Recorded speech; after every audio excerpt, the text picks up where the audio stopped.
시크하고 힙한 분식을 만들겠다는 야심찬 선언. 지난 2023년 하림 상업이 당차게 내놓았던 프리미엄 분식 브랜드 멜팅피스의 시작이었습니다. 하지만 지금 이 화려했던 수식어들은 흔적도 없이 사라지고 있습니다. 홈페이지에서는 브랜드 카테고리마저 자취를 감췄고 13종에 달하던 다품종 라인업은 이제 핫도그 3종만을 남긴 채 사실상 단종 수순을 밟고 있습니다. 닭고기 기업이라는 꼬리표를 떼고 종합식품 기업으로 도약하려던 김홍국 하림그룹 회장의 꿈. 도대체 하림 산업의 프리미엄 전략은 어디서부터 길을 잃은 것일까요? 멜팅피스의 실패 원인은 바로 가격입니다. 셰프의 레시피를 담아 길거리 음식에 대한 편견을 깨겠다는 의도는 좋았습니다. 하지만 소비자들이 마주한 건 300에서 500g 남짓한 튀김 한 봉지에 8,000원에서 12,000원을 호가하는 영수증이었습니다. 90g짜리 함박가스 7개가 든 패키지 역시 12,000원대. 이 돈이면 차라리 집 앞 분식집에서 갓 튀긴 튀김을 사 먹겠다. 시장의 반응은 냉혹했습니다.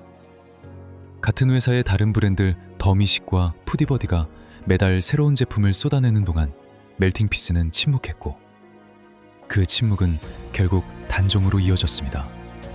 하지만 진짜 문제는 멜팅피스 하나만의 실패가 아니라는 점입니다.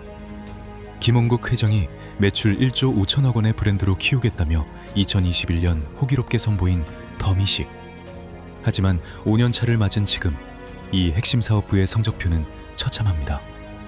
현재 하림은 최대 반값 할인을 내건 아울렛 코너를 운영 중입니다. 정가 2,800원짜리 프리미엄 컵라면은 1,120원으로 추락했고 오프라인 마트 매대에서도 할인 스티커가 붙은 더미식 제품을 찾는 건 전혀 어려운 일이 아닙니다. 왜일까요? 팔리지 않고 창고에 쌓여가는 악성 재고 때문입니다. 하림 산업의 재고 자산은 2024년 179억 원에서 지난해 217억 원으로 훌쩍 뛰었습니다.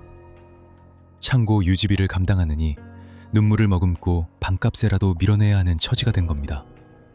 최근 하림 더미식을 두고 소비자들 사이에서 나오는 반응을 한마디로 요약하면 더미식, 제값 주고 사면 호구다. 프리미엄은커녕 마트 매대에서 떨이 판매가 일상화된 브랜드로 전락해버렸습니다. 재고를 털어내기 위한 이른바 출혈 경쟁은 기업의 장부를 처참하게 망가뜨렸습니다. 지난해 하림 산업의 매출은 1,093억 원으로 늘었지만 더미식을 출시한 2021년 589억 원이었던 영업손실은 2025년 무려 1,466억 원으로 2.5배나 불어났습니다. 제품을 생산하고 팔면 팔수록 오히려 손해를 보는 기형적인 구조가 고착화된 것입니다. 가장 충격적인 건 지난 5년간 쌓인 누적 적자입니다. 무려 5,275억 원. 초기 투자 비용이라는 변명으로 덮기엔 너무나도 거대한 적자입니다. 하림이 할인 행사 등 판촉에 쏟아붓는 비용은 매출액의 28%에 달합니다. 10%대인 오뚜기나 CJ 제일제당과 비교하면 비정상적으로 높은 수치입니다. 반면 미래를 위한 연구개발비 비중은 매년 쪼그라들어 올해 1분기엔 고작 5억 원 남짓에 그쳤습니다. 프리미엄을 외치면서 정작 품질을 위한 R&D에는 지갑을 닫고 밀어내기식 할인 판촉에만 급급한 모습. 결국 이 적자는 하림그룹 전체의 재무적 부담으로 번지고 있습니다. 계열사인 NS쇼핑이 600억 원, 이를 합병한 하림지주가 2023년부터 3년간 무려 1,800억 원에 달하는 대규모 유상증자를 단행하며 자금을 수혈했습니다.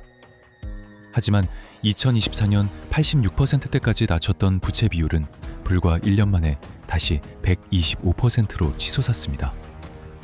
공장 상황은 더 심각합니다. 경쟁사들이 90% 안팎의 공장 가동률을 뽐낼 때 올해 1분기 기준 하림의 냉동식품과 조미식품 가동률은 고작 20%대. 주력인 면류 역시 절반을 밑돌고 있습니다. 그런데 이 와중에 하림 산업은 무려 403억 원을 더 투입해 라면 생산 라인을 새롭게 증설합니다. 온라인 직판 구조를 강화해 돌파구를 찾겠다는 명분입니다. 근본적인 제품 경쟁력과 브랜드 가치가 훼손된 상태에서 400억짜리 라인을 더 늘리는 것은 과연 위기 탈출의 동아줄이 될 수 있을까요? 김홍국 회장이 그렸던 종합식품 기업이라는 청사진은 가장 중요한 시험대에 올라 있습니다.